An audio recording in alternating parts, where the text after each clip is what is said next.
아침입니다. 아침의 하나 뉴스 종합 비타민 아침의 매일경제 김은미입니다. 오늘의 일면 같이 들어가 볼까요?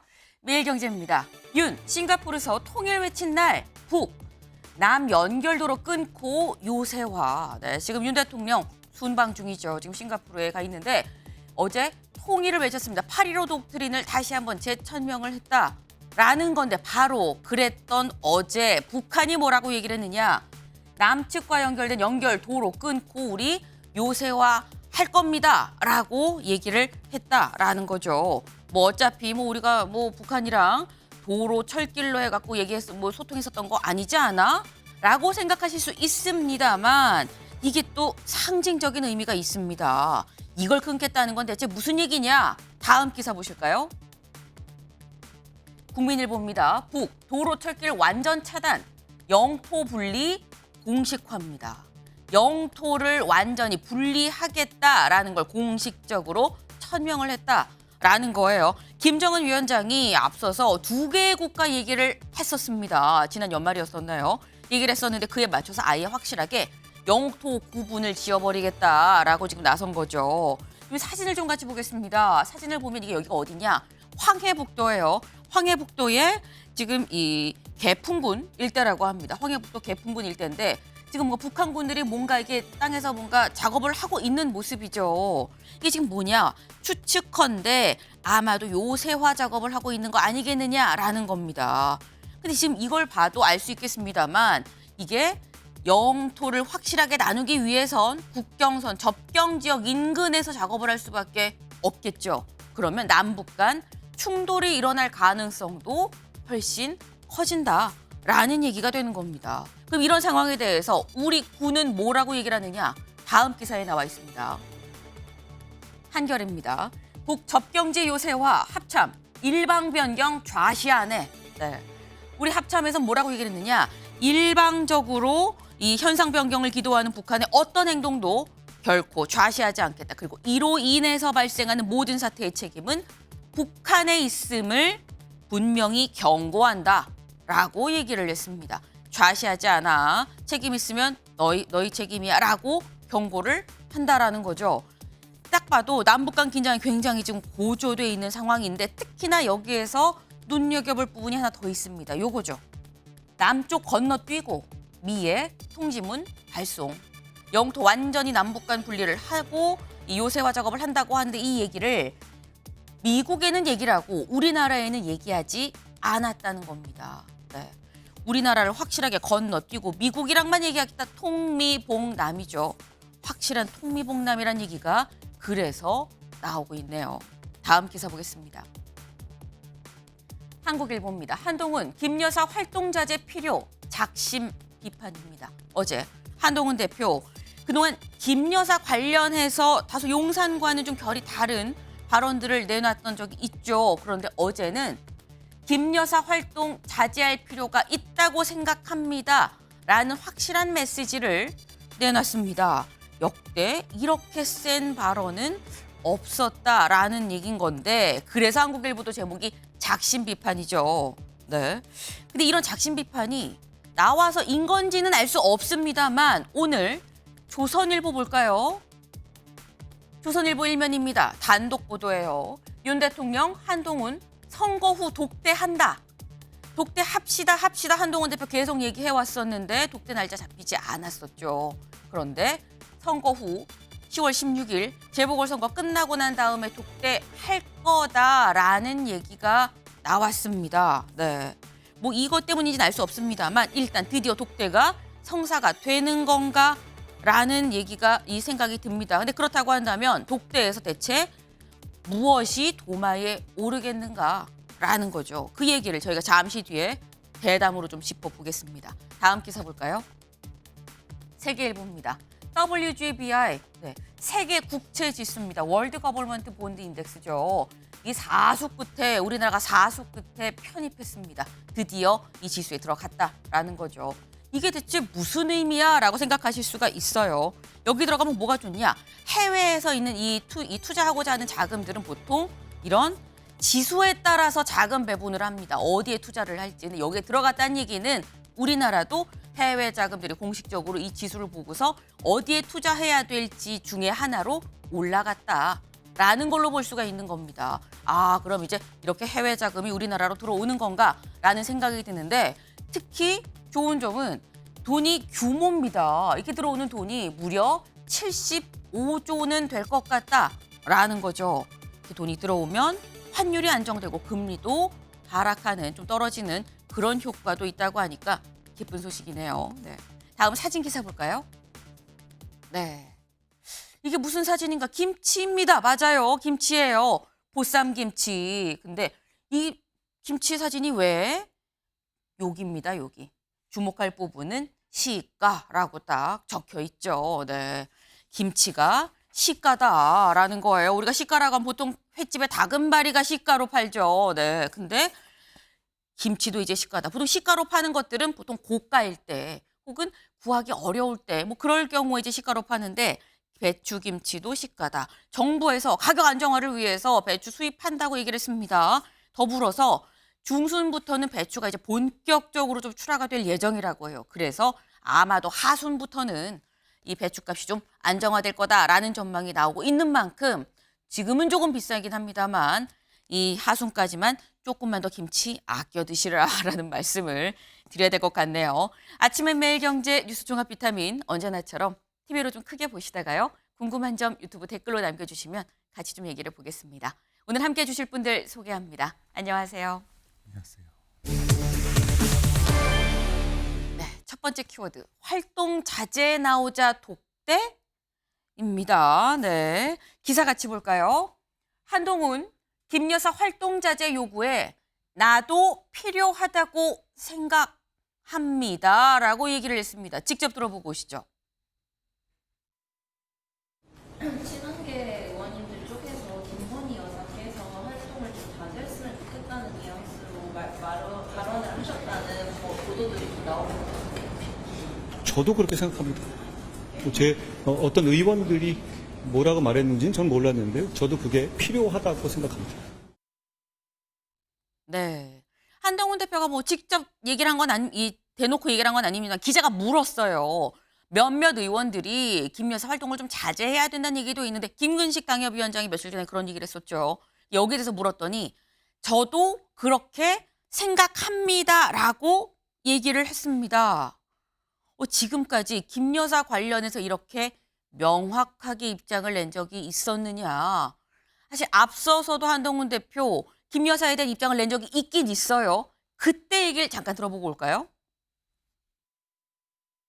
오늘 당 내에서 김건희 여사 디올백 문제 관련해서 좀 사과를 해야 된다라는 의견도 좀 나온 걸로 알고 있고 그 문제는 기본적으로는 함정 몰카이고 그것이 처음부터 계획된 것이 맞습니다. 그렇지만 저는 과정에서 분명히 아쉬운 점이 있고 국민들께서 걱정하실 만한 부분이 있었다고 저도 생각합니다. 국민의 눈높이에 생각할 문제니까요. 갈등이라고 할 만한 문제는 없습니다. 국민의힘은 여러 가지 의견들이 있는 정당이고 여러 가지 의견들을 허용하는 정당입니다. 네, 한동훈 대표 그동안 김 여사에 대해서 뭐 국민 눈높이 혹은 국민들이 걱정하실 만한 사안 정도의 얘기를 해왔었습니다. 그런데 이번에는 명확하게 저도 여사의 활동 자제가 필요하다고 생각합니다라는 메시지를 지금 내놨어요. 근데 이걸 보면 이창근 의원님, 이건 한동훈 대표 칼집에서 칼을 뺐다고 볼 수 있는 겁니까? 뭐 그렇게 이제 언론에서 해석을 하고 있죠. 그래서 네. 본격 이제 각을 세운다 이렇게 보는 시각도 있는데 그거보다는 그 사이에 한동훈 대표의 비상대책위원장 시절부터 했던 결을 보면은 네. 국민 눈높이였어요. 그래서 이번 관점도 국민 눈높이 관점에서 나온 건데 다만 네. 좀 더 명확해졌죠. 네. 그 얘기는 과거에는 국민 눈높이라는 상황에서 이제 선택이나 어떤 활동이나 이런 부분들을 용산 대통령실에 맡겼다고 본다면 이제는 명쾌하게 공식적인 활동 자제를 추석 전에 했을 때도 한동훈 대표는 별 말이 없었어요. 많은 데서 비판이 있었지만 하지만 네. 최근에 벌어지는 모든 그러한 뭐 김대남, 명태균 중심으로 한 모든 의혹들이 불거지고 앞으로 이게 걷잡을 수 없이 퍼지고 있으니 그리고 이제는 또 당장 내일 모레면 이제 10월 16일 재보궐선거 결과가 나오지 않습니까? 네. 그런 상황에서 이제 본인이 국민 눈높이라는 결은 같지만 구체적으로 이제는 지금 시점에서 이제 활동 자제를 해야 되겠다. 그렇게 이제 명확히 밝힌 거죠. 예. 칼집에서 칼을 뺐다고 볼 수 있습니까? 라는 말씀에 국민 눈높이라는 기준은 똑같으나 과거 용산의 그 판단을 맡겼다면 지금은 구체적으로 더 요구를 한 상황이다라고 말씀을 하셨어요. 사실 칼집에서 칼을 뺐는지 안 뺐는지에 대해서 뭐 명확하게 말씀하지 않으셨는데 일단 반쯤은 뺐다라고 볼 수 있을 것 같습니다. 말씀을 지금 들어보면. 근데 지금 한동훈 대표 굉장히 구체적으로 요구를 하고 나섰는데 이 얘기만 했느냐? 아닙니다. 다음 기사 볼까요? 한 명태균 논란에 정치 브로커에 휘둘려 국민에겐 한심할 것. 한동훈 대표 명태균 논란 관련해서도 얘기를 했습니다. 일단 들어보고 오시죠.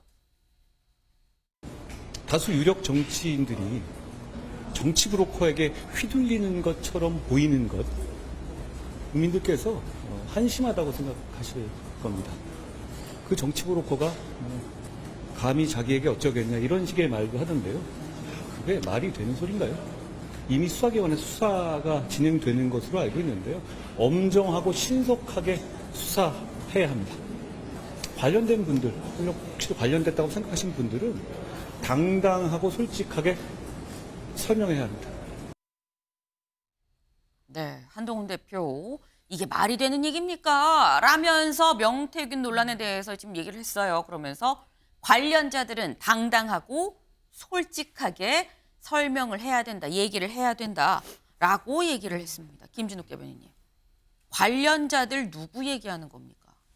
저기에서 관련자들이라고 한다면 첫 번째가 김건희 여사 아니겠어요?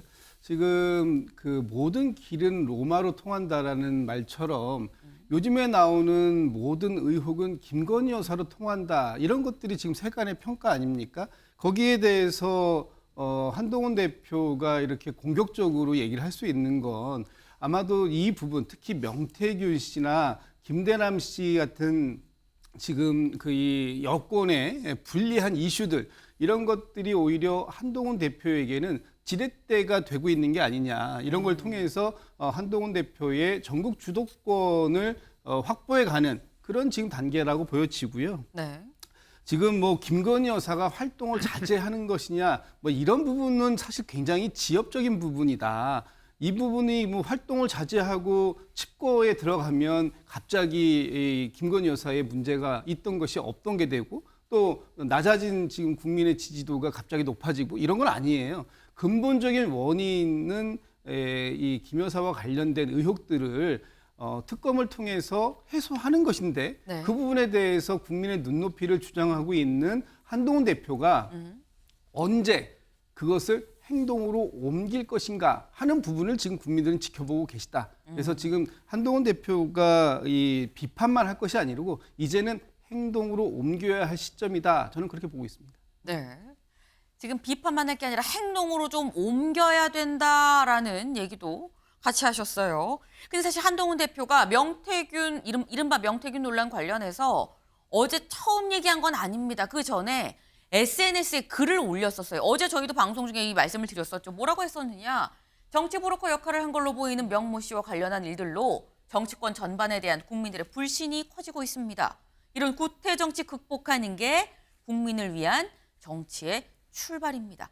구태 정치를 극복해야 됩니다라는 정도로 얘기를 했었습니다. 근데 조금 전에 같이 들으셨습니다만 구태 정치 극복을 넘어서 관련자들은 명확하게 솔직하게 좀 설명을 해야 됩니다라고 얘기를 했습니다. 장 변호사님. 네.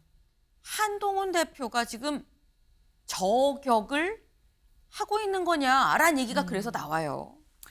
그렇죠. 관련된 분들이 이제 해명을 해야 된다, 뭐 이런 취지로도 말씀을 주셨는데, 네. 그 관련된 분들 중에서는 뭐 앞서서 얘기가 나왔지만 김건희 여사님도 있지만 결국에는 용산 대통령실을 전 겨냥한 발언이라고 볼 수밖에 없다고 생각합니다.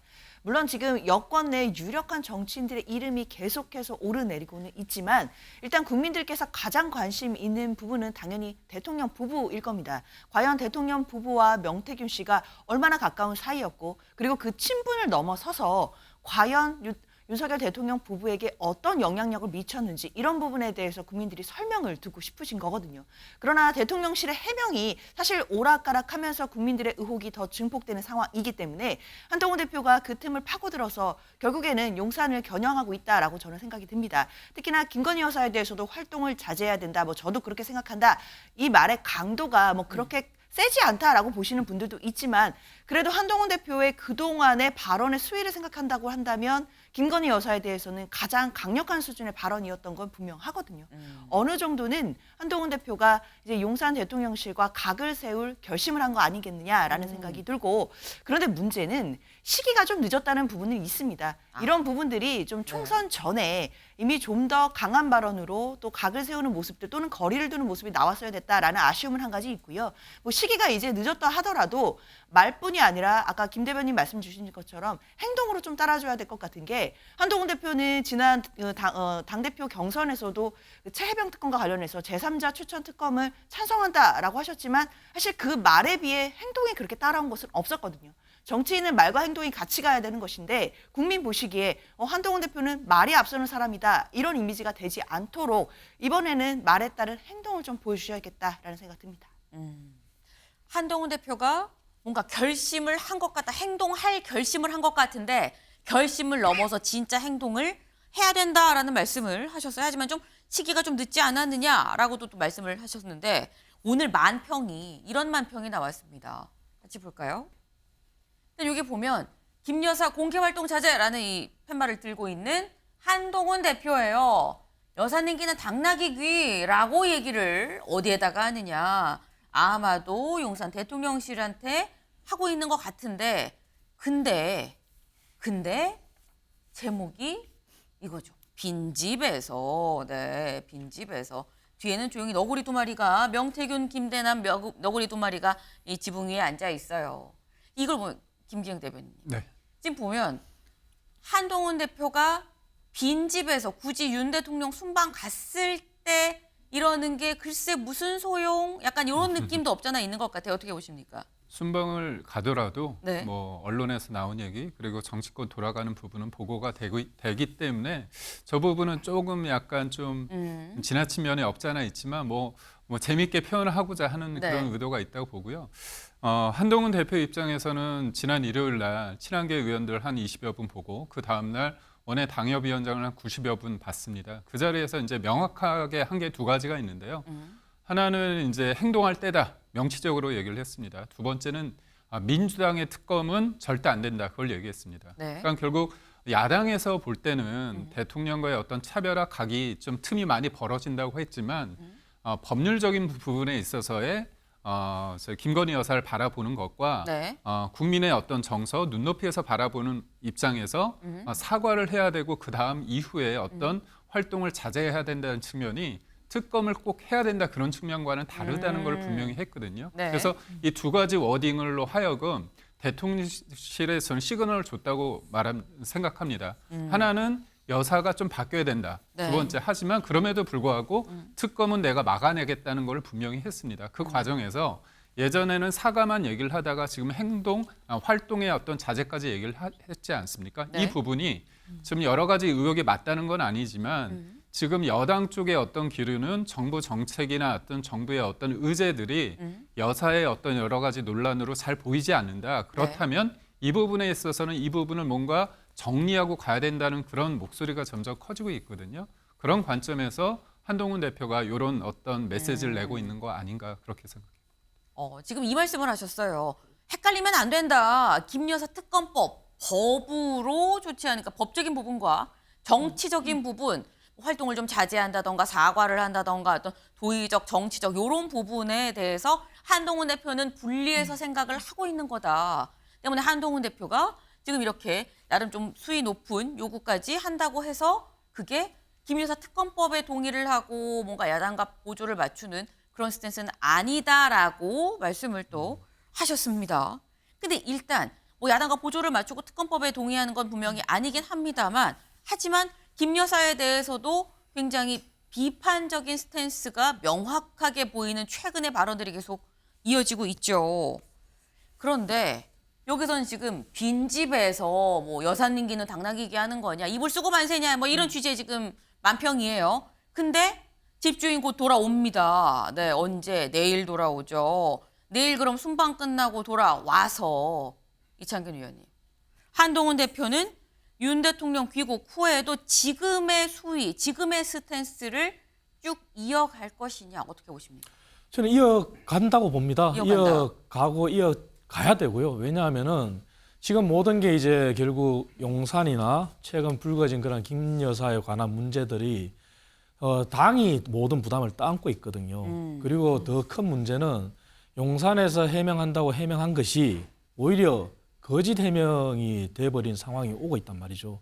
그렇다면 결국은 국민들의 평가는 당으로 향할 수밖에 없는데 지금 당이 주도권을 가지고 있다고 했지만 네. 그 주도권이 정책 주도권이 될 수도 있고 정무 주도권이 될 수도 있지만 현재 정책 주도권도 사실은 유야무야 상태고 정무 주도권은 선거를 코앞에 두고 오히려 대통령의 해명으로 인해서 더 큰 부담을 안게 됐기 때문에 네. 지금 상황에서는 한동훈 대표는 현재 스탠스대로 당을 본인 말한 대로 믿고 따라달라 한 것처럼 가야죠. 그래야지만 국민들이 보기에 당정 일치가 됐으면 좋겠지만 악순환의 고리는 아니구나. 적어도 건전하게 정말 끌고 가는 여당이구나 하는 시각을 줄 수 있겠죠. 예. 한동훈 대표는 당장 내일 순방이 끝나고 귀국하는 윤 대통령이 돌아온 후에도 지금의 스탠스를 계속 이어가지 않겠느냐, 그럴 수밖에 또 없는 상황이다라고 말씀을 하셨어요. 그래서 오늘 한겨레가 일면에 뭐라고 기사가 나왔느냐, 한겨레 기사 같이 볼까요? 네, 한동훈, 김 여사 자제 필요, 용산과 전면전 양상이다. 지금 한동훈 대표와 용산 대통령실은 전면전으로 지금 이제 가는 것 같아요 라는 게 오늘 한겨레의 일면입니다. 근데 오늘 조선일보 일면은 뭐가 나왔느냐, 조선일보 볼까요? 윤 대통령 한동훈 선거 후 독대한다. 아까 저 일면 소개도 잠깐 저희가 소개를 해드렸죠. 10월 16일 보디슬 재보궐선거가 끝나고 난 다음에 두 사람 독대한다라는 겁니다. 이걸 좀 볼까요? 윤 대통령 참모들 건의를 받아들였다. 그래서 뭐 야당의 탄핵 공세에 김 여사 문제 등등 위기감이 커지니까 당정 화합에 나섰다라는 게 조선일보의 오늘 일면입니다. 이건 김진욱 대변인님, 한 대표의 활동 자제 발언의 영향으로 봐야 되는 걸까요? 글쎄요, 뭐 지금 그런 부분들까지 전체적으로 정무적 고려를 하고 있는지 잘 모르겠어요. 제가 만약에 정무적 고려를 한다면 네. 대통령이 내일 귀국하시면 이번 주말에라도 당장 만나자라고 저는 할 것 같습니다. 어차피 만나는 거면. 왜냐하면 다음 주 수요일 날 재보궐선거가 있어요. 또 내일하고 모레 이틀 동안 사전투표가 있습니다. 이런 것들이 그 영향을 줘야 되는 거 아닙니까? 주기 위해서 만나는 것이고, 저는 단지 한동훈 대표가 대통령과의 독대했다, 여기에 의미를 두고 싶은 거라면 저렇게 가도 돼요. 네. 그러나 독대를 통해서 뭔가 해법을 마련해 보겠다라고 한다면 빨리 만나야 되는데 저게 선거 이후에 만난다? 그렇다면 다음 주 중반 이후에 만난다는 거잖아요. 늦어도 너무 늦다. 그래서 지금 그 국면은 하루가 일각이 여삼추 같은 상황인데 저렇게 여유를 부릴 만한 그 상황은 아니다라고 보여지고요. 특히나 매일같이 하루에 단독 기사가 여러 개씩 나오는 상황입니다. 특히 명태균 씨와 관련돼서 이 상황이 지금 김건희 여사와 과거에 명태균 씨가 무엇을 했냐, 그 이후에 지금까지 어떤 관계를 유지하고 있었던 것이냐, 그것이 지금의 명태균 씨 사건 의혹의 핵심인데, 이 부분에 대해서 과연 한동훈 대표가 뭔가 문제 제기를 할 거면 빨리 해야 되는 것이지, 이렇게 뭐 대통령실에서 날짜 잡아주는 거에 맞춰서 그냥 저희 그냥 따라가서 그냥 뭐 대통령 뵙고 오겠습니다, 이 정도 해가지고 이 지금 상황이 난국이 해소가 될지 전 잘 모르겠습니다. 네. 지금 일각이 여삼추인데 지금 재보궐선거 다 끝나고 한참 뒤에 만나면 글쎄요라는 지금 말씀이에요. 일찍 만나서 무슨 얘기를 할 거냐라는 거죠. 다음 기사를 좀 볼까요? 네. 일면에서 연장선입니다. 만나서 위기다 보니까 위기 속에서 좀 머리를 맞대는 거 아니겠느냐라는 게 조선일보 제목이에요. 한, 윤의 김 여사 문제 해결을 요청을 할 듯 아마도 지금의 이 여러 가지 논란들이나 이슈들을 봤을 때 만나서 김 여사 문제에 대해서 윤 대통령한테 요거 좀 해결을 해 주십시오라고 요청을 하지 않겠느냐라는 겁니다.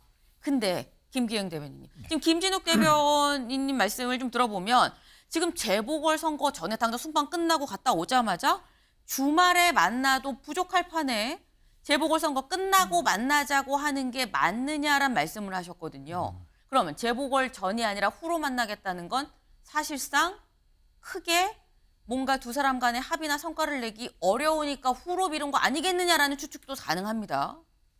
뭐 그런 분석도 가능하지만 제가 네. 볼 때는 만난다는 데 의미를 더 두는 게 만나는 게 의의다. 네, 그렇습니다. 왜냐하면 물론 저도 이제 독대라는 형식에 대해서 이렇게 과연 여러 가지 의미를 둬야 되느냐 그거에 대해서는 좀 생각이 다를 수 있지만 네. 여하튼 두 명이 만나야 된다는 여론도 있고 그게 지나치게 여러 해석이 있기 때문에 그런 형식의 틀이 또 필요하다고 생각하는 분들 많기 때문에요. 네. 저는 두 분 사이의 어떤 신뢰가 회복되는 게 가장 급선무라고 생각합니다. 서로 간에 오해가 있을 수 있고요. 네. 어떤 사안을 바라보는 데 있어서 관점이 다를 수 있습니다. 그리고 여사의 어떤 사과나 활동 자제에 대해서 이게 맞지만 이 부분에 대해서 국민이 수용하는 것과 야당이 또 어떻게 나올 것인가의 어떤 정무적인 어떤 고려 때문에 이거에 대해서 좀 하자 말자에 대한 생각은 다양할 수 있거든요. 네. 그걸 가지고 하자는 사람은 맞고 뭐 하지 말자는 사람은 틀렸다 이렇게 보기도 좀 어려운 국면이라고 저는 봅니다. 그렇기 때문에 서로 간에 허심탄회한 얘기를 해야 된다고 보고 실은 저번에 이제 월요일 날 있었던 원외 당협위원장 때 네. 그때 이제 제가 직접 질문을 했습니다. 뭐냐면 독대라는 형식 말고 다양하게 그러니까 원내대표 포함해서 만날 수 있는 거 아니냐 얘기를 했을 때 한동훈 대표도 그때 뭐라고 얘기했냐면 내가 3자나 4자의 형식에 매여 있는 건 아니다. 그렇게 얘기를 하면서 네. 본질, 그러니까 대통령실이 이 사안에 대한 본질을 제대로 알고 맞닥뜨리는 게 중요하다. 그런 얘기를 했거든요. 결국 본인은 어떻게 얘기해야 할지를 알고 네. 또 본인이 알지 못하는 대통령실이 이 사안을 바라보는 관점이 있을 수 있지 않습니까? 그래서 저는 만났을 때 여사 문제 포함해서 의정 갈등 문제까지 다 폭넓게 한번 얘기를 하고 그 이후에는 다양한 형식으로 만나볼 수 있는 게 아닐까 싶습니다. 네. 일단은 두 사람이 어쨌거나 만나서 상호 간의 생각이 어떻게 다른지를 좀 알아보는 것도 분명히 의미가 있는 거 아니겠느냐라고 말씀을 하셨어요. 그리고 만나면 아마도 한동훈 대표는 김 여사 문제 해결을 얘기하지 않겠느냐라는 건데 장 변호사님. 네. 근데 사실 한 대표는 이걸 요청을 할 것 같은데 요청하는 게 문제가 아니라 그래서 이 요청을 받느냐가 사실 관건으로 보이거든요. 어떻게 보십니까? 그렇죠. 사실 용산에서 지금 김건희 여사의 리스크에 대해서 모를까요? 알고 있죠. 그리고 이 요청할 내용 뻔히 다 알 겁니다. 그런데 이제 와서 독대를 뒤늦게 하는데 독대에서 이제 와서 김건희 여사에 대한 문제를 해결해달라라는 요청을 하는 것 저는 국민적으로 아무런 감동 줄 수 없다고 생각합니다. 원래 사람이 감동을 받으려면요. 예상하지 못하는 상황이 있어야지 감동이 오거든요. 네. 그러니까 뭐 이를테면 지난번 만찬에서 아무도 예상하지 못했는데 뭐 대통령께서 당대표 좀 나랑 독대하시지? 이렇게 했다면 국민들 보시기에 두 분의 갈등이 풀리나 보다 이렇게 생각할 수 있습니다. 그런데 지금 이제 독대는 뭐 독대를 요청하지 뭐 보름 만에 됐다 뭐 이런 얘기들이 오가지만 네. 선거 이후에 마치 지금 상황이 뭐 명태균 씨, 김대란 씨 각각의 지금 악조건들이 펼쳐지는 상황에서 떠밀리듯이 용산이 어쩔 수 없으니까 독대를 하는 모양새처럼 보이는 상황이거든요. 이런 상황에서 한동훈 대표가 과연 윤석열 대통령과 독대를 하더라도 어떤 결과를 낼 수 있겠으며 그리고 국민들 보시기에 이 독대가 대통령과 당대표 간의 어떤 갈등을 다 씻어낼 수 있는 감동적인 모습의 독대가 되겠구나라고 기대하시는 분들 저는 거의 없을 거라고 생각이 들거든요. 이거야말로 짜고 치는 독대가 될 것 같고 약속된 독대가 될 수밖에 없기 때문에 네. 사실상 크게 결과물 없이 만나는 모양새만 만들어주고 끝날 것 같다라는 생각도 듭니다. 설령 독대로 만난다고 해도 그냥 만나는데 그치고 거기에서 그냥 보여주는 아까 모양새다라는 표현을 쓰셨어요. 그냥 보여주게 그치지 않겠느냐라는 말씀을 하셨는데 한동훈 대표가 제안을 한 걸 윤 대통령이 얼만큼 받느냐도 문제고 또 한 대표가 그럼 어느 정도까지 요청을 할 거냐도 관건입니다. 다음 기사를 좀 볼까요? 친한 김 여사 사과로 끝낼 국면은 지나 후속 조치 필요. 네. 지금 친한계 내부에서 나오는 얘기가 이런 거다라는 거예요. 친한 사과 촉구에서 수위가 더 높아졌다라는 겁니다. 사과로 해서 해결될 국면은 이제 끝났고 그 다음에 후속 조치까지도 필요하다라는 게 친한계의 얘기인 건데 이창균 의원님. 그럼 한 대표가 윤 대통령을 만나서 독대를 한다고 할 때 요청을 할 게 단순 사과가 아니라 플러스 그 다음 단계 후속 조치까지도 요청을 할 것이냐. 그러면 구체적으로 어떠한 조치를 해주세요라고까지도 요청을 할 것이냐. 어떻게 전망하십니까? 그거는 이제 대화의 진행 과정이나 네. 범위에 따라 달라지겠죠. 저는 중요한 것은 한 번의 만남으로 네. 이 현재의 상황이 해결된다고 보진 않습니다. 그리고 두 분 야당 패널들께서 말씀하신 것처럼 용산 대통령실의 정무적 판단이나 기능이 참 미흡하다고 느끼는 게 만날 거면 사실은 재보궐선거 전에 만나야죠. 그리고 한 번에 해결될 수 없기 때문에 여러 차례 만나면서 이 문제를 가야지 한 번에 만난다고 해서 김 여사 문제나 여야 의정 협의체나 모든 게 해결되지 않지 않겠습니까? 그렇기 때문에 어찌됐든 만난다는 데 방점을 둔다면 용산의 판단대로 그 만남에서 단번에 김 여사에 대한 문제도 수면 위로 올라오겠지만 네. 구체적인 방법이나 이런 것들도 아마 언론에 공개할 단계까지는 그렇게 될 수는 없을 겁니다. 두 가지가 하나 예를 들 수 있는데요. 첫 번째는 도이치모터스 사건도 네. 뭐 이미 언론을 통해서 국민들이 아시다시피 그간의 대통령실의 해명이 사실은 수사에 몰린 국면이 있어요. 그리고 같은 상황에 처한 손모 씨라는 전주도 2심에서 유죄를 받았단 말이죠. 그 수사에 몰렸다는 게 3개의 계좌가 공소시효가 있는 계좌는 사용이 되지 않았다 그랬는데 사용이 됐단 말이죠. 그래서 또 하나 문제는 또 명태균 사건에 의해서 계속 연일 나온단 말이죠. 그래서 구체적인 방법 이런 것도 대화의 논의나 범위에 따라 달라지겠지만 네. 한 번에 해결될 수는 없다. 그래서 이거는 한 번이 아니라 여러 번 만나가면서 정말 당정이 머리를 맞대야지 그 해결책이 나온 거지 한 번으로 끝나지 않다고 저는 생각합니다. 독대를 할 거다라는 얘기까지는 나왔지만 이게 한 번으로 만나서 해결될 사안이 아닌 만큼 여러 차례 만나야 되고 만났을 때 얘기의 진행 상황을 봐가면서 주는 사람, 제안하는 사람도 받는 사람도 얘기가 좀 수위가 달라지지 않겠느냐라는 말씀입니다. 사실 당장 일단 독대 전에 두 사람이 내일 만나죠. 윤 대통령 귀국할 때 서울공항에 한 대표가 마중 나갈 거다라고 얘기를 친한계 측에서는 좀 얘기를 하고 있습니다. 그렇다면 공항에서 직접 마주하는 두 사람의 분위기를 보면 다음에 이어질 독대도 어느 정도 가늠이 되지 않을까 하는 생각을 좀 해보네요. 김 여사가 명 씨 전화로 누군가가 이렇게 얘기를 했다는 거죠. 김 여사가 명 씨, 여기서 명 씨는 명태균 씨인 걸로 일단 보입니다. 기사 볼까요? 김종인, 김 여사가 명태균 휴대전화로 남편 만나달라고 했다라고 누가 얘기를 했느냐? 김종인 위원장이 얘기를 했다라는 거죠. 네. 자세한 얘기가 여기 있습니다. 윤 대통령과의 첫 만남 어떻게 마련이 된 겁니까? 라는 이 동아일보와의 인터뷰예요. 김종인 위원장이 김 여사가 명 씨 전화로 내가 남편에게 곧 전화를 드리라고 할 테니 만나달라고 했다. 한 40분 후에 윤 대통령한테서 전화가 와서 만나자고 해서 만났다라고 얘기를 했습니다. 네. 근데 지금 이렇게 해서 만났다는 거죠. 그 식당에서 만났다라고 지금 얘기가 이미 나오고 있어요. 그러면은 지금 현재 등장하는 인물 윤 대통령, 김건희 여사, 그리고 이 명태균 씨, 그리고 이 넷이 김종인 위원장까지 넷이 먹은 거냐 싶은데 그래서 저희가 직접 김종인 위원장한테 확인을 좀 해봤습니다. 들어보고 오시죠. 명태균이하고 김 여사는 나가고 나하고 윤석열 대통령하고만 저녁을 먹었지. 네, 만나기는 처음 일단 4시 식당에서 만났는데 그중에서 김 여사랑 명태균 씨는 빠지고 김종인 위원장, 윤 대통령 두 사람이서 둘만 독대 형식으로 식사를 하면서 얘기를 했다라는 겁니다. 근데 그렇다고 한다면 김기영 대변인님.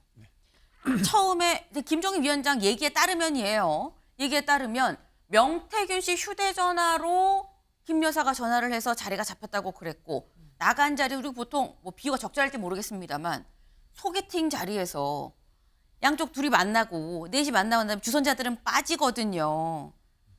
그러면 지금 상황은 김 여사가 주선자뭐 약간 비슷한 요건 그런 느낌이 없잖아 듭니다. 그러니까 그때 이제 21년 네. 4월인가 5월부터 김종인 전 비대위원장과 당시 전 검찰총장 윤석열 검찰총장이 만난다. 네. 만난다는 그런 만나야 된다. 근데 전화가 서로 연락을 하는데 이게 어그러졌다. 그 과정에서 김건희 여사가 좀 역할을 했는데 서로 오해가 있어서 잘 만남이 성사 안 됐다는 게 약간 이제 여의도 정가에 그런 나왔었습니다. 네. 그런 상황에서 봤을 때 김종인 전 위원장 측에서는 좀 이런 부분에 대해서 약간 불쾌함이 있었습니다. 불쾌함이 있었고 그래서 제가 볼 때는 그 사이에 만약에 김종인 전 위원장님이 말씀하신 게 맞다면 그 사이에서 김건희 여사가 그 전에 뭔가 이렇게 트라이를 했는데 잘 안 됐고 오해 소지가 있다고 했기 때문에 김건희 여사 쪽에서는 여사 입장에서는 이거를 좀 풀고 싶은 마음이 좀 있을 것 같고 그때 누구보다도 많은 사람들이 윤석열 전 총장이 김종인 전 위원장과 뭔가 같이 한다면 정권 교체에 있어서 큰 힘을 발휘한다. 그런 컨센서스가 있었습니다. 있었죠. 그런 과정에서 제가 볼 때 이게 뭐 맞다는 걸 전제로 하기 때문에 연락을 그때 누군가를 통해서 한다면 누가 과연 좋을까? 왜냐하면 갑자기 잘 모르는 사람을 통해서 한다고 했을 때 역반응이 날 수 있거든요. 네. 그 사이에서 뭐 명태균 씨가 그런 역할을 했을 수는 있다. 저는 보고 있고요. 다만 이게 이분이 그 자리에 있었다는 이유 그리고 전화를 했다는 이유가 네. 지금 한참 지나서 정권 이후에 어떤 영향력을 행사했다는 거하고는 결이 다른 거거든요. 그러니까 저도 총선도 뛰어보고 네. 대선 때 제가 수행을 했기 때문에 수많은 사람들이 있는데 도움을 주겠다는 사람에 대해서 그 사람이 일정 부분 능력이 있다면 도움을 받는 게 뭐가 문제가 되는지 네. 그 사안에 대해서는 좀 달리 봐야 되지 않을까 그렇게 생각합니다.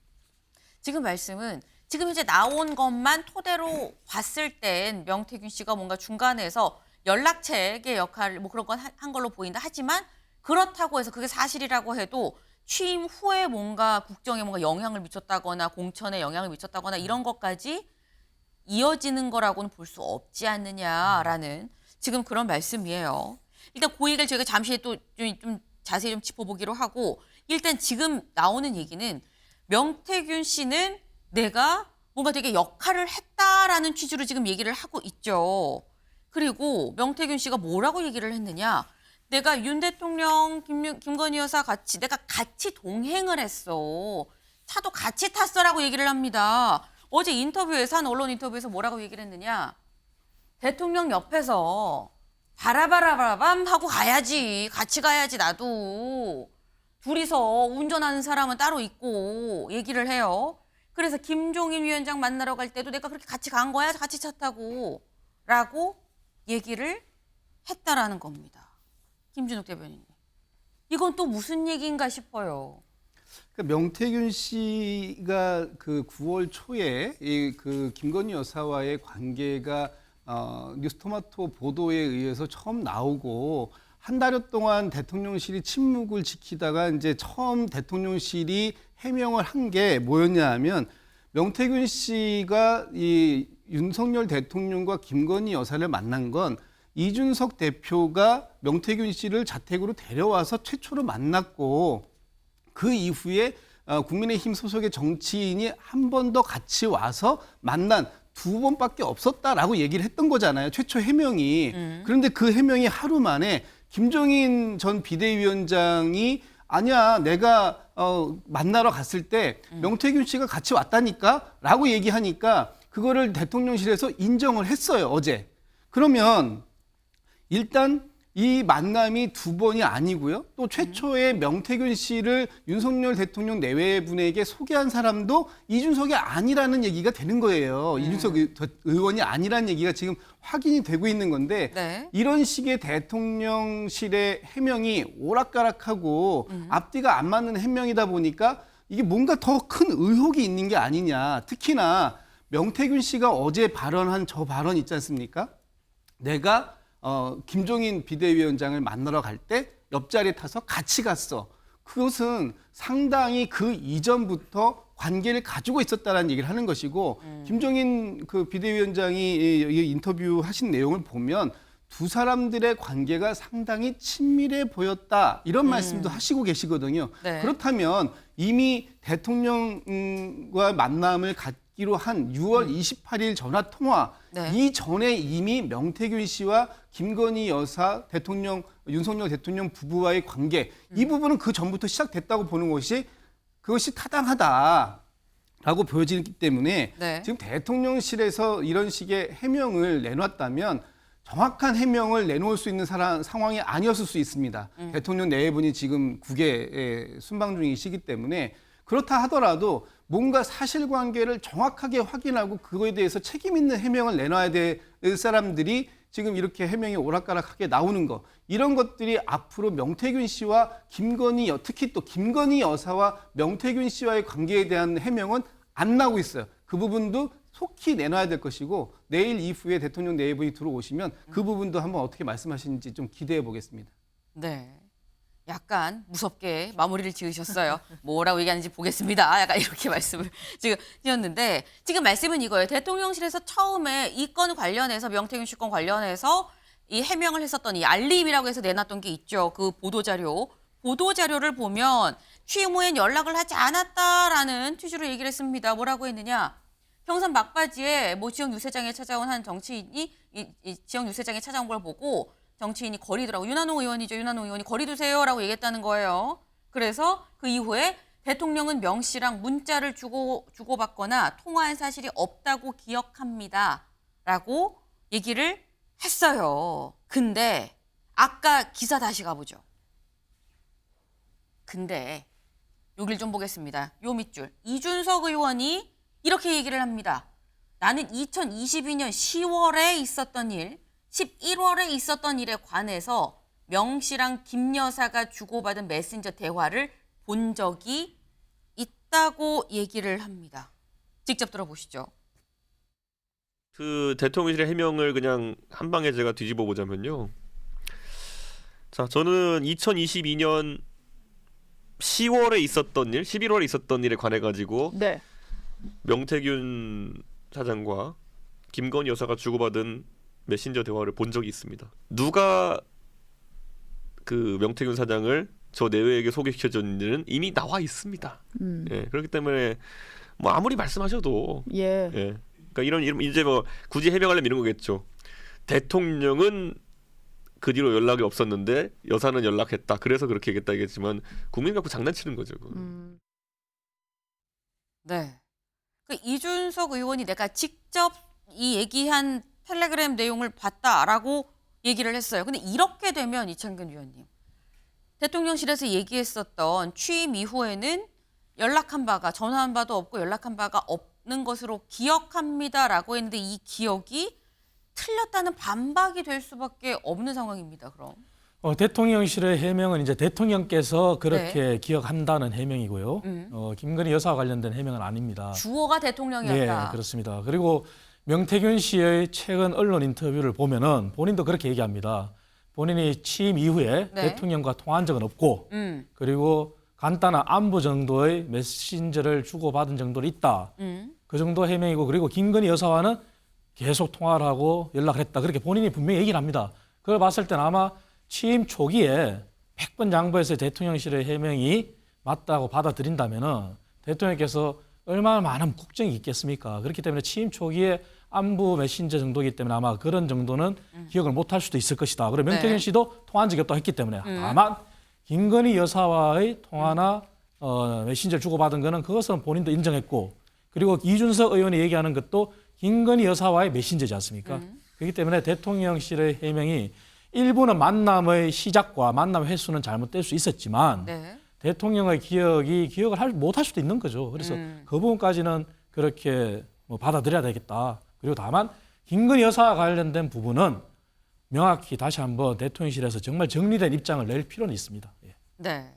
지금 대통령실에서 처음에 이 알림으로 해서 기자들한테 이 보도자료를 냈었던 거는 주어가 윤 대통령이었기 때문에 이게 뭐 명확하게 뭐 틀렸다라고 볼 수는 없는 거다. 윤 대통령은 사실 실제로 그 뭐 텔레그램이나 이렇게 메신저로 오는 거는 너무 많은 사람들이 연락을 오니까 기억을 못할 수도 있는 건데 김 여사에 대해선 또 다른 얘기 아니겠느냐라는 취지로 말씀을 하셨어요. 근데 실제로 지금 하신 얘기 명태균 씨가 직접 언론 인터뷰에서 이렇게 얘기를 했습니다. 들어보고 오실까요?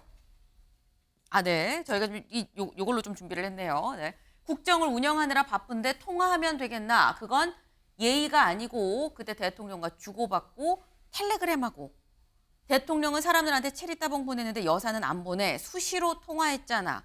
한 달에 한두 번 이런 식으로. 여사랑 통화를 했다라는 건 알겠는데 수시로 통화했다고 지금 얘기를 하고 있습니다. 그리고 한 달에 한두 번 이런 식으로라고 얘기를 해요. 장 변호사님. 네. 한 달에 한두 번 통화하는 사이는 어느 정도의 친분 관계라고 볼 수 있는 겁니까? 글쎄요. 사실 지금 드러난 사실만으로 단정하기는 어려울 것 같긴 합니다. 다만 명태균 씨가 지금 계속해서 뭐 여권의 유력한 정치인들과의 어떤 친분도 과시하고 있고요. 뿐만 아니라 단순히 뭐 친했다가 아니라 정치권에 영향을 미쳤다라는 이야기를 지금 하고 있는 상황이기 때문에 네. 과연 김건희 여사에게는 어떤 영향력을 미쳤는지 이런 부분들을 국민들께서 우려하는 지점이라고 저는 생각합니다. 특히 뭐 공천계의 의혹에서 지금 이런 논란들이 지금 퍼지고 있는 것인데 특히 명태균 씨가 만약에 김건희 여사와 공천과 관련된 이야기를 나눴다라고 한다면 사실 이게 공직선거법에 처벌 조항이 있는지 없는지 여부와는 별도로 국민들 보시기에는 참으로 우려스러운 지점이 됩니다. 제가 뭐 김웅 전 의원이 그런 예시를 했는데 참 맞다라는 생각이 들었는데요. 만약에 어떤 사법 브로커가 지방 법원장의 배우자와 어떤 사람의 형량을 논의한다. 라고 한다면 뭐 예를 들어 배우자에게 뭐 집행유예 어떻습니까? 라고 했는데 그 배우자가 집행유예는 안 될 것 같아요. 원칙대로 해야죠. 라고 만약에 법원장의 배우자가 얘기를 했다라고 한다면 이것이 과연 용납할 수 있겠느냐라는 인터뷰를 하셨더라고요. 그래서 그 말을 듣고 참 이게 맞는 예시겠다라는 생각이 듭니다. 그만큼 김건희 여사가 지금 사인의 신분인 건 맞지만 임명되지도 않고 선출되지도 않았으면서 많은 권한을 누리고 있는 것은 분명하거든요.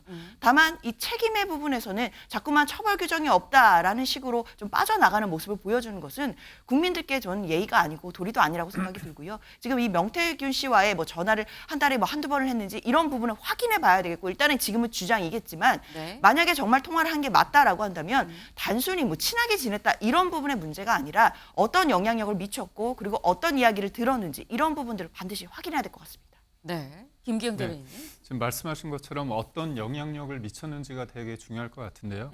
이 문제가 불거진 게 한 인터넷 매체에서 여사가 공천에서 뭔가 개입을 했다. 처음에 얘기할 때는 김영선 의원하고 김건희 여사가 뭔가 텔레그램을 주고받았다고 얘기했는데 그 부분에 대해서 대통령과 김건희 여사에 대해서 좋은 감정이 없는 소위 말해서 이준석 의원조차도 완결성이 떨어진다고 얘기를 했고요. 그 이후에 보도를 통해서 저희가 텔레 내용을 봤습니다.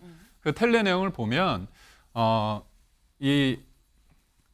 이분이 이 명태균 씨가 6차례 텔레그램을 보내는데 여사가 계속 그거에 대해서 대응을 안 하다가 마지막에 대응한 부분입니다. 그게 뭐냐면 이걸 좀 도와달라고 얘기를 하니까 이거는 경선이 기본이고 약체 후보자들을 설득해야 된다. 결국 도울 수 없다는 취지가 맞습니다. 그렇다면 처음 보도를 했을 때 공천에 영향을 줬느냐 이 부분에 대해서 명쾌하게 공천에 영향을 주지 않고 거절을 했다는 거거든요. 근데 선거를 하다 보면 많은 분들이 도와줍니다. 도와주는데 그 이후에 이 사람이 뭔가 계속 연락을 하는데 선거 때 도움을 줬는데 이거를 딱 자르고 소위 말해서 씹을 수 없습니다. 매정하게 그럴 수 없습니다. 그렇다면 이 사람이 나를 지지하지 않더라도 상대를 지지하지 않도록 하기 위해서라도 일정 부분 연락을 할 수밖에 없는 상황이거든요. 그래서 본질은 뭐냐면 공천에 하는데 영향력을 끼쳤는가입니다. 이 부분에 대해서 돼야지 연락을 했느냐 마느냐는 본질은 아니라고 봅니다. 지금 처음에 이 사안이 명태균이라는 사람이 수면 위로 올라오게 된 그 사건은 공천 개입 의혹이었었는데 공천 개입 의혹 아닌 게 명확하게 텔레그램이 공개되면서 밝혀지지 않았느냐라는 말씀이에요. 때문에 요건 말고 다른 걸로 너무 확대해서 나갈 것까지는 아니다라고 지금 말씀을 하셨는데 요즘 명태균 씨가 지금 계속해서 언론이랑 인터뷰를 매일같이 하고 있습니다. 어제는 또 이런 얘기를 했어요. 경선 때 얘기를 했습니다. 잠깐 같이 들어보고 오시죠. 그 윤석열 대통령 김건희 여사가 거의 한 경선 한 6개월, 5개월, 6개월간 아침마다 전화가 왔어요, 계속. 그럼 그 상황에서 물어보겠죠. 언제 입당해야 됩니까? 물어보시더라고. 그러니까 나한테 전화가 왔어요. 언제 입당하는 게 좋겠냐. 그래서 제가 그때 말일날이 아마 그래서 토요일 기자 출근 안 하니까 오늘 그냥 들어가세요. 그런데 그냥 가시대 진짜. 자기들이 결정해서 마지막에 최종 물어봤는지 내가 말해서 그냥 바로 갔는지 하여튼 내가 말하고 나서는 출발했으니까 뭐 그렇게 된 거죠. 네. 그러니까 언제를 얘기하냐? 경선 때 그 입당을 언제 하느냐? 그 시기를 두고 나한테 물어봤었다. 그때쯤에서 나는 뭐 매일 아침같이 전화를 했었다. 그리고 내가 입당 뭐 토요일은 기자들 출근 안 하니까 오늘 가시지요라고 얘기해서 전격적으로 내가 얘기한 날 가지 않았느냐. 뭐 그게 내가 얘기해서 갔는지 안 했는지 모르겠어요. 근데 아무튼 난 그날 가라고 했고 그날 갔던데 뭐 이런 취지로 지금 얘기를 합니다. 이건 사실 뭐 사후에 나조차고 해석을 하는 경우도 있을 수 있죠. 아니, 원래 그때 가려고 원래부터 생각을 했었는데 본인이 얘기했다고 이게 마침 딱 맞아 떨어진 걸 수도 있는 겁니다. 근데 이게 다가 아니고요. 뒤에 또 이런 얘기를 합니다. 이어서 들어보시죠. 좀 이따 더 많은 얘기들 엄청나게 많긴데 뭐 지금 문도 안 열었는데 뭐 아니 그 집 대문 문도 안 열었잖아요. 내가 그 대선 관련돼서 얘기하대요. 그 정진석이 있는 사람들 나를 몰라요. 알 수가 없어요.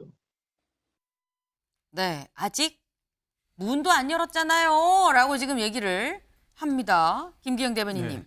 문 열면 뭐가 있는 겁니까? 아니 저는 이분이 지금 문을 안 열었는데도 불구하고 여러 가지 얘기를 했는데 네. 제가 현장에서 봤던 것 중에서 맞지 않는 것들이 좀 있습니다. 예를 들면 네.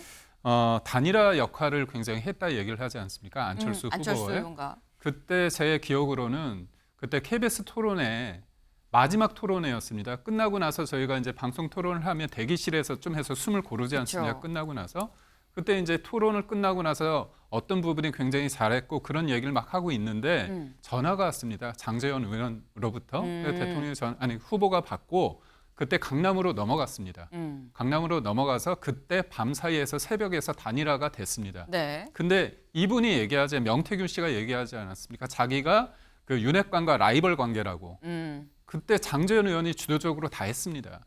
그 부분도 틀리고요. 두 번째는 뭐냐면 이 관련해서 입당한 날이 금요일입니다. 네. 근데 그때 저희가 그 전주에 치맥 회동을 했습니다. 근데 이준석 대표와 우리 후보가 잘 됐는데 문제는 분위기도 너무 좋았습니다. 근데 다음 날 우리가 입당을 한다는 얘기가 계속 언론이 나오는 겁니다. 네. 근데 저희의 어떤 원래 전략은 뭐냐면 외연을 넓혀서 10월이나 11월에 입당하는 게 저희의 전략이었습니다. 근데 문제는 언론에 계속 나가니까 기자분들이 네. 어떤 일정을 가더라도 언제 입당하시냐고 계속 묻는 거예요. 그래서 저희가 내부적으로 이 부분에 대해서 그렇다면 우리는 언제 입당하는데 네. 시기에 대해서 너무 매몰된다. 그럼 우리의 메시지가 묻힌다. 그래서 언제 입당할지를 고민하는 차에 그때 인재영입위원장이 권영세 의원이었습니다. 네. 근데 만났기 때문에 그러면은 그때 이제 이준석 당대표가 전남에 가 있었는데 그와 상관없이 일정 부분 우리가 논의를 해서 한 거지 갑자기 금요일날 아침에 전화해서 한 건 아니다. 모든 것들을 본인의 어떤 위주로 생각하는 건 지나치다 봅니다. 네. 모든 걸 지금 자기 입장에서 내 덕이야, 내 덕이야라고 얘기하고 있지만 좀 허황되다. 직접 옆에서 본 사람 입장에서는 좀 허황된 얘기들이고 맞지 않는 얘기가 너무 많다라는 말씀을 지금 하셨어요. 지금 이 명태균 씨의 얘기가 매일매일 뭐 오늘은 이거, 내일은 저거 계속해서 나오고 있죠. 이런 걸 보고 유승민 전 의원이 SNS에 글을 올렸습니다. 뭐라고 올렸느냐. 명태균의 말, 국민에 대한 협박이고 공화국 법질서에 대한 모독이다. 대체 이자가 뭐길래. 네. 윤석열 대통령과 검찰에 요구합니다. 명태균을 철저히 수사하고 법의 심판을 받게 해야 됩니다. 라고 얘기를 했습니다. 이게 단순히 뭐 윤 대통령, 뭐 대통령실 김건희 여사에 대한 뭐 협박성 발언을 떠나서 이건 국민에 대한 협박 아니냐? 이게 뭐냐? 법의 심판 받게 하십시오라는 글을 올렸더니 여기에 댓글을 와서 달았습니다. 댓글을 뭐라고 달았느냐? 저를 언급해 주셔서 고맙습니다. 유승민 의원님께서는 진보 정당에서 정치를 시작하셨으면 체게바라나 카스트로 같은 혁명가가 되셨을 텐데요. 라고 글을 올렸습니다. 근데 이걸 보면 장 변호사님, 네. 명태균 씨가 사실 위축이 될 법도 한 상황이라고 생각이 드는데 전혀 가서 댓글까지 다는 걸 보면 전혀 그런 건 없는 것 같다. 또 본인 보도나 이런 거를 굉장히 많이 열심히 찾아보고 있는 것 같다라는 생각이 좀 들어요. 그렇습니다. 전혀 명태균 씨가 지금 상황에 대해서 위축되거나 이런 모습은 없고요. 오히려 지금 거의 매일매일 단독 보도가 쏟아질 정도로 다양한 언론과 그리고 다양한 이야기를 쏟아내고 있습니다. 그 이야기 하나하나가 사실은 굉장히 자극적이고 놀라운 이야기들이 많기 때문에 많은 주목을 받고 있는데요. 특히 본인 명의로 저렇게 스스로 댓글을 남기는 것도 사실 지금 기존에 봤던 캐릭터는 아닌 것 같아서 참으로 좀 이상하기도 하고 또 신기하기도 하고 좀 이런 반응들이 많은 것 같습니다. 그렇기 때문에 명태균 씨의 이 입으로 인해서 지금 여당 내부가 굉장히 술렁임이 많은 상황인데요. 저는 좀 근본적으로 드는 의문이 사실 대통령 부부에 대해서 이 정도면 협박이 아닌가라고 볼 수 있을 정도의 언사들이 나오고 있습니다. 유승민 전 의원도 이야기하는 것처럼요. 근데 그런 상황인데 왜 용산의 반응이나 대응이 왜 이렇게 좀 지지부진한가 이런 부분에 대한 본질적인 의문이 듭니다. 그동안 용산 대통령실의 반응은 대통령 부부에 대해서 특히 김건희 여사에 대해서 어떤 공격이 있거나 했을 때는 뭐 법적 조치도 그 즉각 한 적이 많이 있었고요. 그리고 상당히 강한 어조로 반박했던 적이 굉장히 많았습니다. 네. 그런데 유독 명태균 씨에 관련된 논란들 지금 매일매일 쏟아지고 있는데 이에 대한 대응은 그동안 보여져 왔던 대통령실의 대응과는 좀 결이 달라 보이기 때문에 국민들 보시기에는 저는 의혹들이 더 커질 것 같습니다. 그러니까 유승민 전 의원이 이야기하는 것처럼 대통령실도 그리고 검찰도 관련된 수사를 빠르게 하고 대통령실에서도 만약에 명태균 씨의 말이 사실이 아니다라고 한다면 네. 좀 더 강하게 대처해야 되는 게 아닌가 생각됩니다. 김기영 대변인님. 네. 아니 왜 대통령실에서 즉각적으로 고소고발하거나 수사 이게 빨리빨리 움직이지 않느냐, 뭔가 미적미적하는 것 같아가 더 수상한 거 아닙니까? 라는 취지로 말씀을 하셨어요. 네.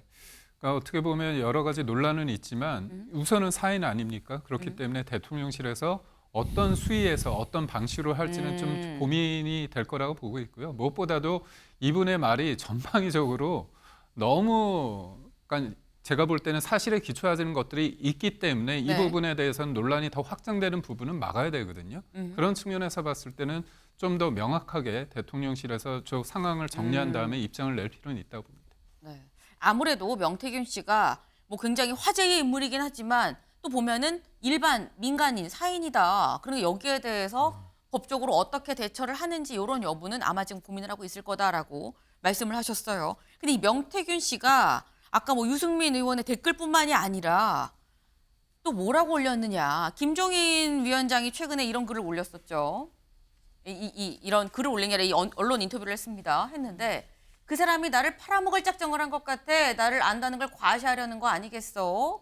라고 얘기를 했어요. 근데 아버지 같은 분이라고 그러던데 했더니 그 사람에 대해서 내가 특별하게 생각해 본 적이 없다. 내가 그 사람을 수족처럼 부렸다고 하는데 그런 사람을 수족처럼 부릴 때가 어딨나. 확실하게 선을 그었죠. 그랬더니 명태균 씨가 SNS에 또 뭐라고 올렸느냐. 네. 상중, 네, 오늘 나의 정치적 아버지가 돌아가셨습니다. 김진욱 대변인님. 그러니까 이게 서운할 수 있어요. 나는 김종인 위원장 이렇게 생각을 했는데 나한테 이렇게 선을 그어, 이렇게나 단호하게 선을 그어. 근데 상중이라고 이렇게 올릴 공개를 굳이 할 필요가 있는가? 무슨 생각인가라는 생각이 듭니다.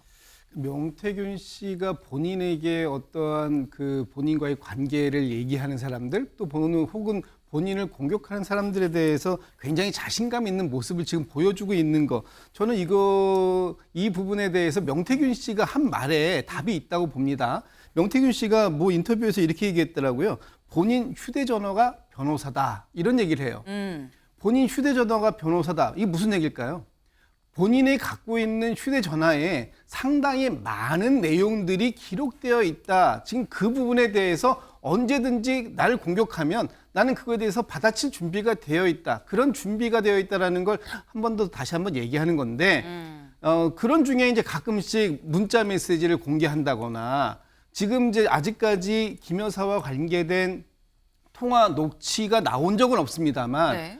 앞으로 그런 부분이 안 나올 거라고도 생각도 못할 것 같아요. 저분이 상당히 많은 부분들을 가지고 있는데 이번에도 지금 창원지검에서 저분과 관계된 압수수색을 할 때 6개의 전화기와 뭐 태블릿 PC 이런 걸 갖다가 압수를 했다는데 네. 그거는 저분이 얘기를 하잖아요. 난 다른 데 또 있어.